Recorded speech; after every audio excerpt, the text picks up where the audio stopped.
Сәлем достар, армысыз ағайын, есімім Аида Қыдырбай, арнама қош келдіңіздер. Мен әлемдегі жаңалықтарды, оның ішінде Украина Ресей арасындағы соғысқа қатысты соңғы мәліметтермен бөлісіп жүрген Европадағы қазақ тілшісінің бірімін, және соңғы уақытта арнамды жақсы бақылайтын адамдар біледі. Сапалы қазақтарды интервьюға, жаңағы подкастқа, сұхбаттарға шақырып осындай жаңа, өзім үшін жаңа бір экспериенс жасап жүрмін. Сондықтан да сіздерге өте үлкен рахмет, жылы сөздеріңізге. Өйткені ана тіліндегі ақпараттың алға жылжуына ютубтың алгоритмі бойынша осы шығарылымды көріп отырып жазылсаңыздар тіпті тамаша болар еді. Және сапалы қазақ деп айтып қалдым. Бүгін арнама осындай сапалы қазақтың бірін шақырған едім. Ол кім десеңіздер, Алма Сайлауқызы. Көзқарақты жаңағы оқырмандар біледі. Алма болашақ бағдарламасы бойынша 500 ғалым деген жаңағы стипендияны иегері, одан бөлек кітаптың авторы, қазақ қоғамында белсенді өз пікірін жазып жүрген. Қазір енді жаңа атап өткенімдей, Ұлыбританияның Лидс қаласында білімін жетілдіріп жүрген шынымен де сапалы қазақ қыздарының бірі. Алма бүгін арнама келіп, өзінің жаңағы ата заңға қатысты, әлемдегі жаңалықтарға қатысты, саясатқа қатысты, оның ішінде жасанды интеллектке қатысты, ақпараттық қауіпсіздікке қатысты ойлармен бөліспек. Алма, арнама қош келдің. Онда бүгін сұхбатты бастайық, әдемі бір әңгіме болады деп есептеймін. Алмата, енді ең алғашқы сұрағым, қазір Лидс қаласында, Ұлыбританияда ғылыми тағылымдамадан өтіп жүрсің, 500 ғалым деген мемлекеттік бағдарламасы бойынша оқуға аттаныпсың. Қай салада білім алып жүрсің? Жалпы Қазақстанға қандай болашақта пайдаң тиеді? Сол туралы кішігірім айтып өтсең. Рахмет, Аидаш. Болашақ бағдарламасының ішінде 500 ғалым деген бөлімі бар. Ол жерге магистратураны бітірген, докторантураны бітірген және де ғылыми дәрежесі бар ғалымдар келіп ғылыми тағылымдамадан өте алады. Сол бойынша соңғы 2 жылда оның тәртібі күшейіп, ол бағдарлама бойынша тек әлемдегі ең үздік 100 университетке ғана баратын мүмкіндік ашылған болатын. Сонымен сол ең үздік 100 университеттің ішіне кіретін 85-ші орындағы Лидс университетіне келдім. Бұл жақта біз білім беру саласындағы жаңа технологиялар, инновациялық технологиялар бойынша мамандандырылған бағытта тағылымдама өтіп жатырмыз. Шыны керек, бұл жерде менен басқа тағы да 4 әріптес бар. Әрқайсымыз әр саладанбыз, бірақ бәрімізді біріктіретін бір дүние, ол ғылым және жоғарғы оқу орындарындағы оқытушылық қызметіміз. Осы 2 нәрсе бізді түйістіреді. Біреуіміз батыстан, біреуіміз шығыстан, біреуіміз орталықтан жиналып, осы Ұлыбританияда танысып жатырмыз. Мысалға, бір әріптесім мамандығы компьютер ғылымының жаңағы оқытушысы болса, екіншісі ағылшын тіл мұғалімі, ал мен мысалы журналистиканың мұғалімімін. Сөйтіп, барлығымызда ортақ қазіргі білім саласындағы жаңа технологиялар қандай, жасанды интеллектті білім саласына енгізудегі артықшылықтар мен кемшіліктері, ұстанатын қағидалары неде деген секілді сұрақтарға жауап іздейтін арнайы сессиялар бізге өтеді. Дәрістеріміз негізінен сол 5-еуімізге арналған сол өзіміздің мамандық бойынша өтеді, және одан бөлек қосымша әртүрлі факультеттегі біздің саламызға қатысты түрлі елден келген және осы Лидс университетінің ғалымдар өтетін ғылыми семинарларға да қатысып, өз біліктілігімізді дамытып жатқан жайымыз бар.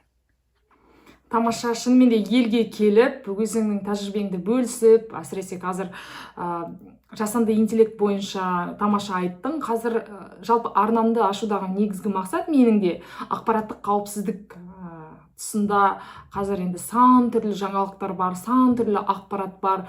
Оның ішінде ұрынып қалмай, өзіңнің ақпараттық қауіпсіздігіңді қамтамасыз ету үшін осы қазақ ғалымының үлесі қандай болады сонда? Бір мысалдармен айтып берші.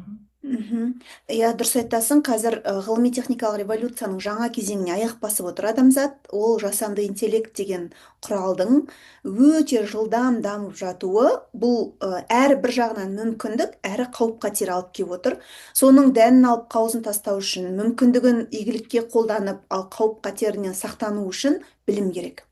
Осыған байланысты мен Ұлыбританияға қазір 4-ші ай жүргеніме, бірінші көзім жеткен дүние, бұл жақтың жас кәрісі түгелдей жасанды интеллектке байланысты білімін арттырып жатыр. Ол мектептегі бақшадағы оқушыдан бастап, университеттегі оқытушылар, тіпті жасы 70-ті 80-ді алқымдаған профессорлардың өзі осы құралды governance дейді, басқару тетіктері қандай, қалай біз оны жүгендейміз, қалай тізгінді өз қолымызда ұстаймыз деген сұрақ төңірегінде кәдімгідей бас қатырады. Және оны университет тарапынан, тіпті мынау Лидс қаласының әкімдігі тарапынан және жалпы мемлекет тарапынан қатты назарға алып отыр. Ол не арқылы көрінеді? Дүркін соған арналған конференциялар ұйымдастыру. Ол конференцияларға әсіресе білім саласындағы азаматтар көбінесе жеңілдікпен немесе тегін қатысады. Бұл жақта білесіздер, конференцияға қатысу өте ақылы, қымбат бағасы, өйткені білім құнды бұл жақта. Әйтеуір келсең болды деген ұғым жоқ. Алдын ала 2 ай, 3 ай, 4 ай бұрын тіркеліп соған барады. Екіншіден, университеттің ішінде де тура сондай мастер-класстар, шеберлік сыныптарын, воркшоптарды дүркін өткізіп жатыр. Мысалы, мен кеше санап отырсам, 4 айда 10 конференцияға қатысыппыз. Ішінде форумы бар, жаңағы үлкен ұғымдағы конференцияны айтып тұрмын. Мына кішігірім ғылыми семинарларды есептемегенде жасанды интеллектке байланысты. Лондонда 2 рет болдық. Оның ішінде біреуі білім көрмесі, BET деген әлемдегі ең үлкен білім көрмесі. Мыңдаған компания қатысатын. Сол жердегі Kahoot болсын, Canva болсын, барлық қазіргі кездегі білім саласына титтей болсын қатысы бар платформалар, Microsoft, Google'дың барлығы жасанды интеллекттің талабындағы құралдар қалай дамып, қалай трансформацияланды деген ұғымда 3 күн бойы мастер-класстарын өткізіп, көрме, оған қоса білімді арттыру курстарын өткізді сол жерде. Соған да жіберді біздің университетіміз. Яғни бұл ғаламдық дәрежеде, ана жаңағы BET-қа мысалы әлемнің барлық түкпірінен келді, оның ішінде Қазақстаннан да қатысты. Сосын өзінің мемлекеттік деңгейінде Лондондағы конгресс деген қарашада өткен жаңағы конференцияда Ұлыбританиядағы көп компанияның жетекшілері немесе сол басшы менеджменттерінің адамдар келіп, ға байланысты өзінің көзқарастарын, қай бағытта дамиды, қандай проблема бар деген дүниені ойға салды. Және ең қызығы, ол компаниялардың басшыларының жартысынан көбінің ғылыми дәрежесі бар адамдар. Ғылымды соншалықты бағалайтыны, бұлар концептуалды түрде келеді кез келген мәселеге. Оның жаңағы априори, егер оның ғылыми дәрежесі, ғылыми кең өрісі болмаса, ол басшылыққа бара алмайды. Әйтеуір біреу тағайындайтын емес, өйткені жеке компаниялар болғандықтан оларға мықты азаматтар керек. Және 3-ші деңгей ол университет деңгейінде, жаңа айтып өткендей, түрлі шеберлік сыныптары осы жасанды интеллектке байланысты өзінің университеттің ішінде орталық бар, ол өтіп жатыр. Сосын оқытушылықты арттыру институты бар, ол өтіп жатыр. Сосын студенттердің коалициясы бар, олар өтіп жатыр. Қысқасы, тек алып жұтып қолданып іске кіріс, мына қарулан деп барлығы барынша біліммен қаруланып жатыр. Еңбек деген баладан еңкейген кәріге дейін осылайша жасанды интеллектке қатысты өзінің білімін арттырып жатыр.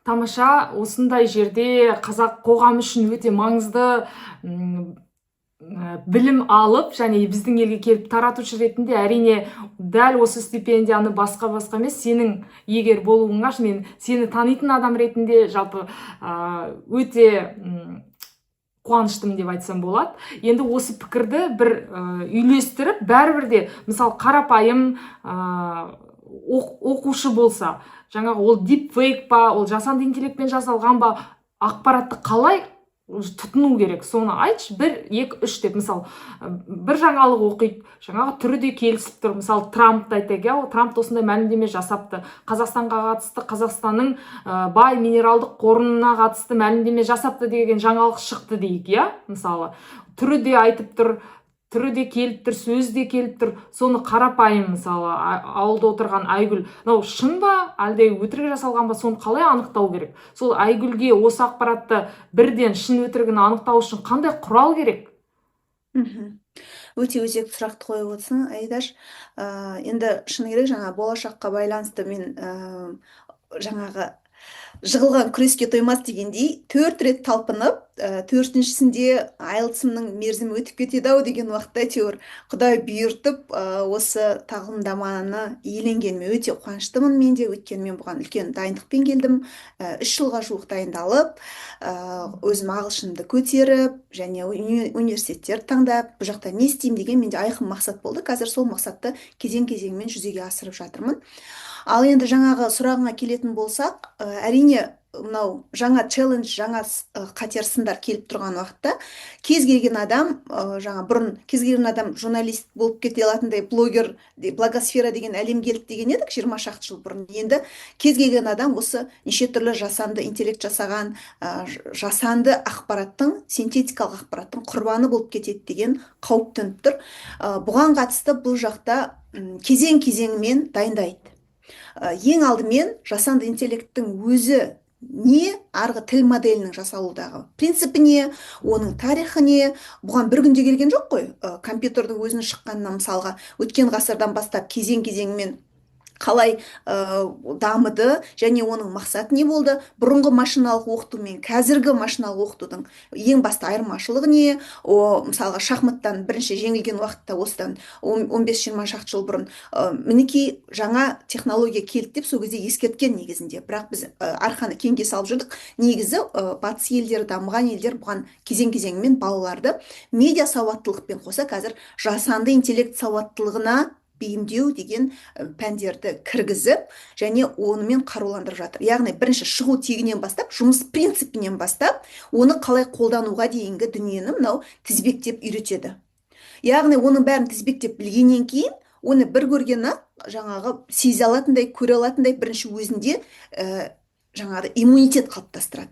Екіншіден, оны тексеретін құралдарды қолдануды үйренеді. Бірақ бұлардан да ең маңыздысы сыни ойлай білу. Бүкіл адамзатқа қажет, бұрын тек журналистерге қажет деп айтатын едік, ақпаратты тексеріп, 3 түрлі пікір алып, кем дегенде әр қырынан талдап беру керек десек, қазір енді ақпаратты тек журналистің дайындағанын күтіп отырмайды. Біріншіден, екіншіден, ар-ұяты өзінің мамандығына сәйкес журналисте аз қазір.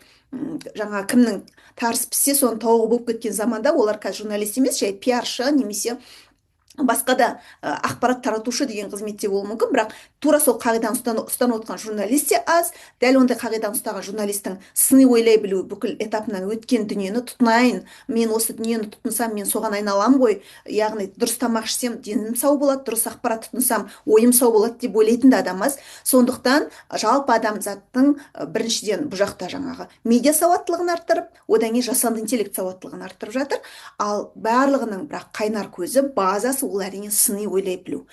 Кез келген нәрсеге сене салмау, күдікпен қарау. Бір жағынан әрине бұл шынайы дүниелерге келген уақытта да, ой, бұны жасанды интеллект жасай салған шығар деген секілді күмәнға апарып жүр, бір жаман жері. Дегенмен сеніп қалып, жұтып қойып, эмоциямен беріліп, оны жалған ақпаратты таратып, соған сәйкес әрекет жасап тастағаннан гөрі, одан да кішкене күдіктеніп, тексеріп, содан кейін барып рас екен ғой дегеннің салдары азырақ шығар деп ойлаймын.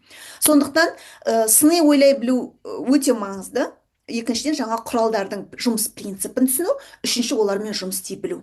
Әрине бұл жасанды интеллектті енді барлығы бір апатты болу үшін, бір-бірін алдау үшін жасаған жоқ қой. Мысалға генеративті жасанды интеллект дейміз, ол шығармашылыққа генерация жасап, мүлдем жаңа дүниелер туындатуға, сөйтіп мынау күнделікті жай қайталанып келе беретін рутинный работа дейміз ғой, орысша айтқанда, сондай дүниелерден құтылып, адамды басқаша ойлауға, одан да тереңірек, қол жетпей жатқан, ой жетпей жатқан дүниелерге қарай көңілін бөлсін деген оймен шығарды. Предиктивті жасанды интеллект ол мынау инженерлік салада, нақты ғылымда белгілі бір көп ақпарат енгізгеннен кейін соның ықтималдығын есептеп беру жағынан ол да ыңғайлы. Мысалға белоктың құрылымын мысалға санауға бұрын 70-80 жыл кетсе, қазір 7-8 секунд кетеді, жасанды интеллекттің арқасында. Ол да мысалға негізі бұл игілік қолданады. От секілді ғой, отты дұрыс тұтына алсақ, ол біздің тамағымыз, ол жылуымыз, ал дұрыс қолданбаймыз, бүкіл қолымызда жинаған нәрсені өртеп жібереді дегендей. Осы жерде бір нәрсе ойыма түсіп отыр. Лондонда конференцияда үлкен осы компанияның, IBM компаниясының басшыларының бірі сөз алып өзінің баяндамасында айтты. Біз қазір осы уақытқа дейінгі білімді адамзаттың осы заманға, осы ғасырға дейінгі, біздің эрамызға дейінгі осы эрадағы барлық білімді жасанды интеллектке беріп тұрмыз деді. Жасанды интеллекттей білімді ешкім жоқ, өйткені оның миына бәрі сыяды ғой. Барлық халық өзінің тіліндегі барлық ақпаратты жиған терген бәрін енгізіп тұр. Қазір онымен теңесетін интеллектуал тұрғысынан мықты дәреже жоқ. Енді оны қалай басқарамыз? Ол бәрібір де басқару бізде қалса, оны этикаға сәйкес, жаңағы әр елдің қағидатына сәйкес заңдың шеңберінде қолданса, бұл негізі өте керемет игілік, біле білсек. Тура осының көмегімен медицинада, мысалы өзіміздің Лидстің, осы университеттің маңындағы медициналық лабораторияларда, Лидстің университетпен біріккен емханаларында жасанды интеллект құралдары арқылы мінсіз операциялар жасап жатыр. Мәселен, не болмаса өте күрделі операцияларды VR-ды киіп алып 100 рет қайталап, сонда анау операцияның аман қалу шансы, мүмкіндігі көбейетіндей дайындық дәрежесінде, немесе бір ауруға, немесе бір жаңадан үйреніп жатқан адамға мынау қалай болатын сол VR арқылы көрсету арқылы негізі игіліктерін өте қатты қолданып жатыр. Бұрын диагностикаға жүректі ашып тұрып биопсия алатын, немесе басқа бір сондай бір өте қауіпті диагностиканың түрлеріне қазір жасанды интеллектке медузаны қосып қойып, сонымен бірге жібереді. Оның ішінде қазір қауіпсіздік жөнінде жаңағы мылтық, именно weapons дейді ғой, қауіпсіздік жөнінде шынымен де жасанды интеллекттің мүмкіндіктері өте жоғары. Өйткені жаңағы жаудың келе жатқанын алдын ала біліп, әсіресе Испанияда, мен отырған Испанияда шынымен де осы сен айтпақшы не жиі бізді басқарады, не біз оны басқарамыз. Сол дәуірге де шынымен де келетініміз анық. Енді бірінің бәрі басында тұр дейікші, үлкен данныйлармен енді ол нетеді ғой, бәрін бірінші жүктейсің ғой оған. Мысалы, менің жасанды интеллектім өте қазақша жақсы біледі, өйткені менімен үнемі қазақша сөйлеседі, көп оған қазақша ақпарат беремін.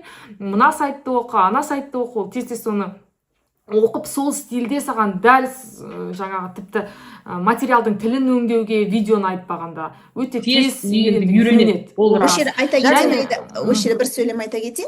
Осыны біздің Қазақстандағы өзіміздің жасанды интеллектпен айналысып жатқан үлкен концерн бар ғой, мынау әртүрлі тіл комитетіне қатысты, Назарбаев университетіне қатысты, тіл қазына орталығы бар. Солардың біріккен еңбегінің арқасы бұл айда. Ол өзінен өзі сөйлеп кеткен жоқ.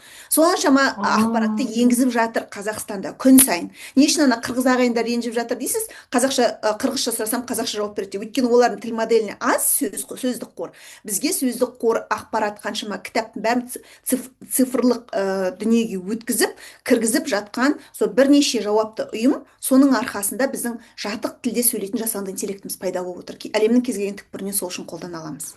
Қазақша тамаша біліп апты деп сайрап отырсам, Қазақстанның ғалымдары енгізіп жатыр екен ғой жасанды интеллекттен негізгі білімді. Енді бүгін уақыт өте тығыз, сондықтан біз алмадан мүмкіндігінше көп ақпарат алуға тырысамыз. Жан-жақты жаңағы ата заңға да қатысты, Украина мен Ресей арасындағы соғысқа қатысты осындай сұрақтарды дайындап келдім. Пікірін білгім келеді, өйткені жаңа өз сөздің басында айтқандай сапалы қазақпен интервью жасау шынымен де өте үлкен менің арнамдағы ең жаңағы сіздерге беретін мүмкіндік деп ойлаймын. Жаңағы жасанды интеллектке қатысты өте тамаша айтып кеттің. Ақпараттық қауіпсіздік дегенде тағы бір ойыма түсетіні ақпаратты ана тілде тыңдау. Сол да маңызды ғой. Мәселен, Украина Ресей арасындағы соғысқа қатысты бұрқ ете қалған кезде жаңа Украин блогерлері ақпаратты тек украин тілінде жүргізді. Өйткені жаңағы өздерінің қауіпсіздігін осылай да қорғады. Біздің еліміздің басына ешқашан Алла тағала соғыс бермесін дей тұрғанмен де, дәл қазір Қазақстанды көп векторлы саясат деп айтамыз дей тұрғанмен, Украина өзіне қарай тартқысы келеді, орыстар өздеріне қарай тартқысы келеді. Бізді көп айтса екен деп. Енді Ресей мен Қазақстан арасындағы үлкен шекара ол тұр, 7000 километр. Ал Ресей мен әлемдегі ең үлкен жаңағы ортақ шекара. Ал Украиндар мен Ресейдің ортақ шекарасы мысалы 2000 километр. Көріп тұрсың, соғыс енді 5 жылға кетіп бар жатыр, ешкімнің басына бермесін. Соғысты көрген адам ретінде айтатыным, мүмкіндігінше барынша қан төгіс болмас үшін біз енді бәрібір өзіміздің жаңағы саясатымызбен, өзіміздің жолымызбен жүргеніміз абзал. Украинаға да тартпай, Ресейге де тартпай. Әрине, Украинаның адамы ретінде мен жаным ашиды бұл елге дей тұрғанмен де, Алма, сенің көзқарасың бойынша, қазір енді ата заң бойынша бізде қырылысып жатырмыз ғой. тура жол қалай? Сенің пікірің қалай? Шетел көрген азамат ретінде, ғалым ретінде қай бағытты ұстанғанымыз дұрыс? Және осы ата заңға қатысты бір өзіңнің пікіріңді білдірші. Енді шыны керек осыдан неше жыл, 4 жылдан асты ғой, 22-ші жылы, иә, соғыс басталған уақытта ақпан айында 4 жыл болыпты. Алғашқы бір ай мен мысалға ұйықтай алмай қалдым. 10 ұйықтасам түсіме кірмейтін мынандай дүниені қабылдай алмады санам. Және бұл қалай болар екен, тоқтар ма екен, дәл өстіп бостан босқа адамдар қырылып қалар ма екен деп мен негізі 21-ші ғасырда дәл бұндай соғыс болады деп ойламаппын. Елімнің жанында және өзімнің білетін, өзіме таныс менталитеттер арасында өте қатты шок болып, күндіз күлкіден, түнде ұйқыдан айырылдым десем болады. Бір айдай мен тек түні бойы кешкісін балаларды ұйықтатқаннан кейін таңға дейін сол жаңағы украин тіліндегі украин жаңалықтарын тыңдайтынмын. Сосын оған альтернатива түрінде бұған ресей не жауап береді екен, оны қарайтынмын. Сосын Европа не дейді, ақш не дейді деп солардың барлығын қарап шығам дегенше таң ататын. Шыны керек, бұл гибридті соғыс болды. Бұл ән бұрынғы әннен өзгерек дегендей, бұл соғыс бұрынғы соғыстан өзгерек болды. Санамыздың бәрімізге жарылыс жасаған, болмайды, мүмкін емес деген нәрселердің мүмкін екендігін көрсеткен соғыс болды. Және бізге кезінде сол соғыстан бұрын, 7 жыл бұрын дәріс берген, 7-8 жыл бұрын Украина профессоры дәріс берген еді бізге. Қонақ профессор ретінде, заман тыныш кезінде ғой, енді 2015 жылы. Сол кезде айтқаны бар еді. Ол кезде бірінші жаңағы Донецк деген секілді жерлерде проблемалар болып жатты ғой алғашқы. Сол кезде соғыс солай біздің шекарамызға кіріп келген уақытта жыл сайын бояп отырған танкі жарқыратып парадқа шығарып жүрген танкілердің біразы істен шыққанын сол кезде білдік. Нағыз керек кезде қаншама пайызы 1-2 істеп тұрғаннан басқасын бәрі істемейтінін білдік. Сол кезде жемқорлық бізді қай жерімізге дейін жеп қойғанын түсіндік. Ұлттық біздің мүддемізді жемқорлық жеп қойғанын түсіндік деп өзінің бір ауыр күрсініп айтқаны бар еді. Сол сөзі әлі көз алдымда. Менің ойымша әрбір ел тек өзіне сену керек. Кезінде мынау Ұлыбританияның жаңа премьер-министрі болған адамның өзі айтады ғой, Ұлыбританиядан жақтастар жоқ, онда тек Ұлыбританияда тек мүдде ғана бар деп, әркімнің өз мүддесі бар деп. Тура сол секілді біздің Қазақстанның да енді біреуіне жанымыз ашуымыз мүмкін, біреуін көрші, біреуін дос дейміз, бірақ Қазақстан тек өз мүддесі болу керек. Қазаққа тек Қазақстанға өзінің ғана жаны ашиды деп ойлаймын. Осы тұрғыдан алған уақытта соғыс әрине бәрібір де жаман. Бастаған жақ тарап негізі бәрібір де жауапкершілікті көбірек алады деп ойлаймын. Өйткені қанша себеп болды, басқа болды деп мың сылтау айтуға болады, бірақ бірінші қантөгісті бастап, бірінші жаңағы агрессияны бастаған тарап бәрібір де жауапкершілік сол жақта көбірек болатынын түсінемін. Және олардың өзі бұлай ұзақ болады деп ойламағаны анық. Енді специальная дегеннің өзі арнайы барып жарқ еткізіп, жалп еткізіп жоқ қылам деген секілді мақсатпен болғаны, мінекей сол Украин халқының табандылығының және бүкіл әлемдік қауымдастықтың көмегінің арқасында ұстап тұр. Бірақ не ар емес, не бер емес болып тұрғанының да бір себебі сол ішкі кезіндегі тәуелсіздіктің берген мүмкіндіктерін пайдаланып, ішкі потенциалды әлде көбейтуге болар еді ғой. Сонда Петр ағайымыз айтқандай, деп өкініп қалмайтындай жағдайлар азырақ болған уақытта мүмкін ертерек жеңгермеді. Сол жағынан алған уақытта мен де өзім еліме жаным ашып, біздің де ішкі қауіпсіздігіміз, біздің де сыртқы қауіпсіздігіміз қандай дәрежеде екен, әдемі есептерге, отчеттардан бөлек, әдемі презентациялардан бөлек деген дүние алаңдатады. Өйткені әскердегі былықты көрген уақытта, әскердегі ханталапай болып жатқан дүниені көрген уақытта, ол жақта тәртіп онша дұрыс емес-ау, тіпті президенттің өзі мынаны қолға ал, назарға ал дегеннің өзінде олардың аналарын, жаңағы зардап шеккен, мерт болған, қыршын кеткен әскерилердің, сарбаздардың құқығын әлі қорғамай жатса, яғни әрі қарай да жалғаса береді деген сөз. Кеше бір ақпарат көріп қалдым. Сонда өзі әскери борышын өтеп келген азамат, оның барлық себебі Каспий Голд шыққаннан кейін пайда болды. Ақша сал деп қинайды. Ақша салмаған уақытта бүкіл сол баланың айналасындағылардың бәрін жалпылама жазалайды екен. Ана бала бермеді, сен берсең де сол үшін сен жазаланасың деп. Сондықтан оны изгой дейді ғой, шет қақпайлап, ананы бәрі жабылып, сөйтіп намыстан өліп жатыр деп айтып қалды кеше бір сол басынан өткен адам, әскери борышын өтеп келген адам. Яғни осындай сигналдар, осындай белгілердің барлығына назар аударып, шынымен де тамырымен проблеманы шешпейінше елімді қорғаймын дейтін азаматтар азая береді. Ал олар азайған уақытта біздің қауіпсіздігімізге де қауіп төніп тұр деген сөз. Осы әртүрлі саясаттағы, әскери қауіпсіздіктегі және де мына ақыл ойдың ағылуына қатысты дүниелердің барлығына келгенде есеміз кетіп жатқан жоқ па екен?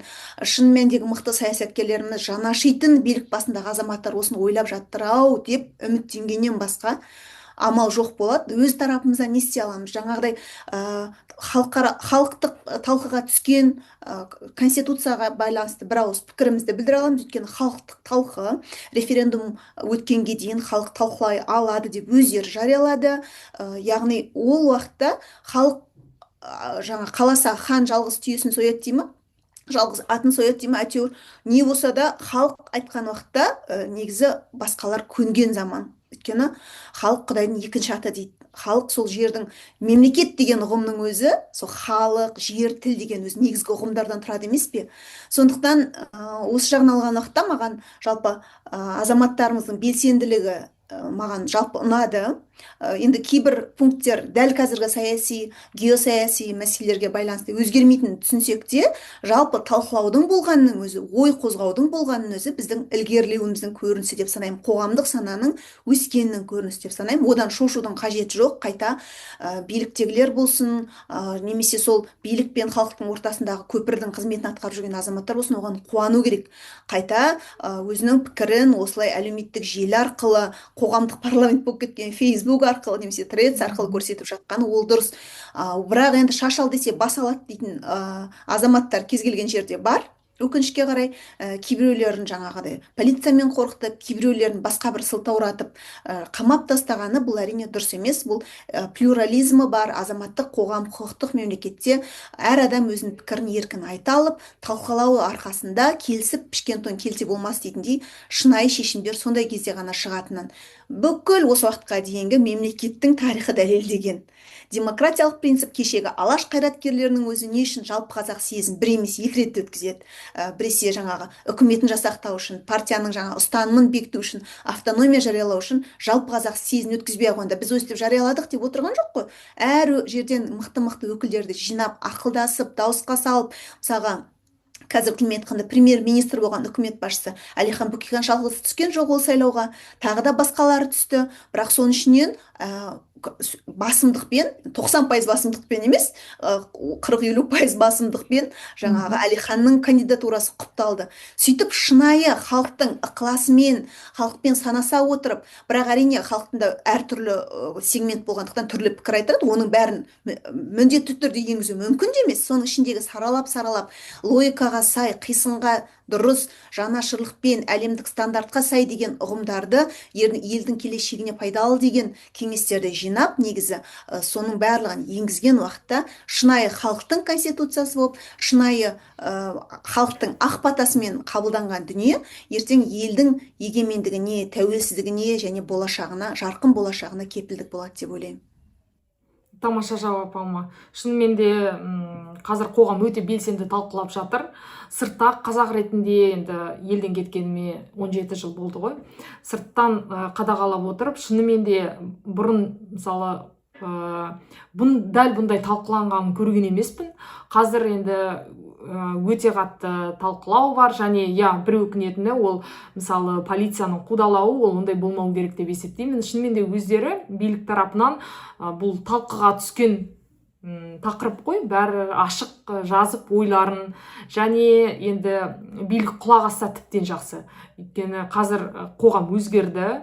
Қазір білімді жастар өте көп деп есептеймін, және осы біздің ұлттың бойындағы ең бір жақсы қасиет шынымен де әсіресе балалардың болсын осы білімге деген құштарлықты енгізу.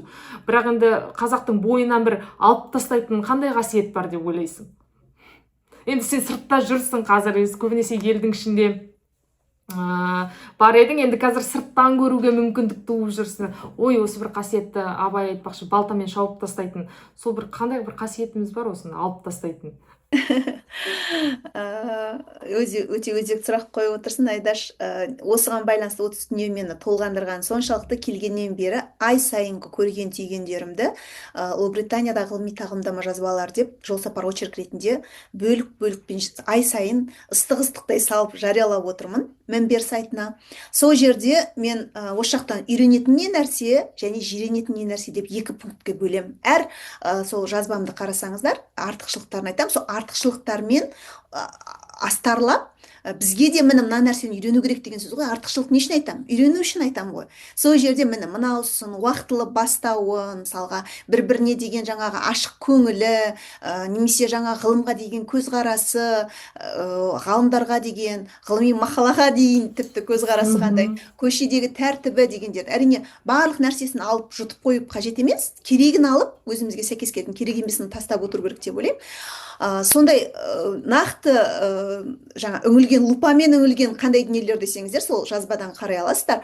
Ал енді жалпылама алған уақытта менің қазіргі байқағаным, әлемнің барлығы жаңа айтқандай жаңа тың біліммен, тың дағдымен, soft skills дейміз ғой, жұмсақ дағдымен, негізгі мамандығымен қоса қосымша түрлі дағдыларды игеріп, жанталасып, көштен қалып қоймайық деп жанталасып жатқан уақытта біздің көп уақытымыз әлі де сол өлең айтып, той-тойлап, сәнденіп, соған кететініне шіркін есіл уақыт-ай деп соған кішкене қарным ашады. Бұл жаққа келгенде бір қызықты айтайын ба? Қанша шараға барып жүрмін, жаңа айттым ғой, 10 шақты конференцияда болдық деп. Бір камера ұстап алып бетіңе қарап жүрген адамды көрмейсің ғой. Фотоаппаратпен мобилограф деген жоқ па? Жоқ, мобилограф. Ол отчет үшін емес, немесе жаңағы тырнақшада показуха үшін емес. Не болмаса біз енді кейбіреулер жай ғана естелік үшін деп те түсіре береді ғой, тоқтаусыз. Бұл жақта ол итіп бірден телефон ала жүгіру, немесе кәсіби фотографтардың өзі өте жаңа байқатпай, жүрген ізін байқатпай, әртүрлі қырдан шынайы суреттерді алуға тырысады. Бәрін тұрғызып қойып, ал енді жиналып түсіңдер, басындағы сурет, соңындағы сурет деп біздегі тіпті. Бізде көп показуха көп, ол шынымен де рас. Ел басшылары немесе жауапты тұлғаларын өзін тұрғызып қойып, family photo деп қойып, бізде сондай шығарыпты қазір Қазақстанда, өзім қатысып көріп жүрген. Тіпті ұяласың, кейбір елшілердің көзінше бәрін тұрғызып қойып, бүйтіп тізіп қойып түсіріп жатады да. Ал бұл жақта ондай бір нәрсе үшін немесе жарқыратқан, жарқ-жұрқ етіп түсіру емес, мәнге, мазмұнға соған көбірек көңіл бөледі да. Сен түсірмеуің мүмкін, бірақ сен ана жерде әдемілеп түсіндіріп, алдыңа 4-ақ адам, 5-ақ адам келсе де, мысалға Эдинбургтан келген немесе Австралиядан келген ғалым жан тәнімен ана ақпаратты беріп жатады. Сонда сүйсінбей қоймайсың да, яғни бұлар шынайы тет-а-тет дейміз ғой, жүзбе-жүз түсіндіру, сұрақ қою, міндетті түрде сұрақ қою керек. Әр бір шарадан кейін QA дейді, question answers QA бөлімінде сен міндетті түрде сұрақ қойып, соған great question, amazing question деп риза болып, сұрақ қойғанға риза болып, яғни сен мені түсініп жатсың, ары қарай дамытып жатсың деп риза болып жатады. Сол жағын алған уақытта бізде көп уақытымыз босқа кетіп жатыр ма деп өкінемін. Мен осы жаққа келгелі бірнеше өзімнің ғылыми мақаламды жазуға мүмкіндік алып жатырмын, басқа да жаңағы жазбаларымды жазып жатырмын. Күні бойы университетте болсам да, одан кейінгі уақытымды мысалға сондай жазуға арнай аламын да, ойымды, фокусты бұра аламын. Ал бізде жарқ-жұрқ еткен дүние көп, және оның кейбіреулері жай ғана әләуләлім халәуләліммен өтіп кетіп жатқан кезде, ертең біз әлі сол аттың үстінде жүрген уақытта мына жағымыздан зу етіп Марсқа ұшып кетіп жатқан уақытта шаң қауып қалмаймыз ба? Метафоралы түрде айтатын болсақ, сол жағында біз әлі де селқос, біз әлі де жаңа арқаны кеңге салып, Құдай сақтасын деп қойып жүре беретін бір бейғамдық, бойкүйездіктен арыламай жүрген жоқпыз ба деген дүние мені кішкене алаңдатады.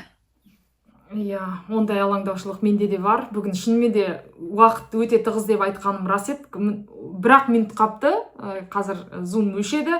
Алматай, саған үлкен рахмет. Көрермендер, менің арнаға жазушыларым, Алманы екінші рет шақыртуға шынымен де ықыластық танытсаңыздар, көп комментарий жазыңыздар. Алмамен сұхбаттасу жақсы адаммен жарты сағат қалай өтіп кетті, зу өтіп кетті. Сен қонағым болып келгенің үшін өте көп рахмет. Алмаға қалай жазылу керек екенін мен ссылкасын төбеде саламын. Міндетті түрде жазылыңыздар. Сапалы қазақ қызына жазылып, сапалы қазақ қыздарына комментарий жазыңыздар. Келесі кездескенше аман сау болайық. Алматай, саған көп рахмет. Көп рахмет, Айдаш. Баршаңыз аман болыңыздар. Көп рахмет.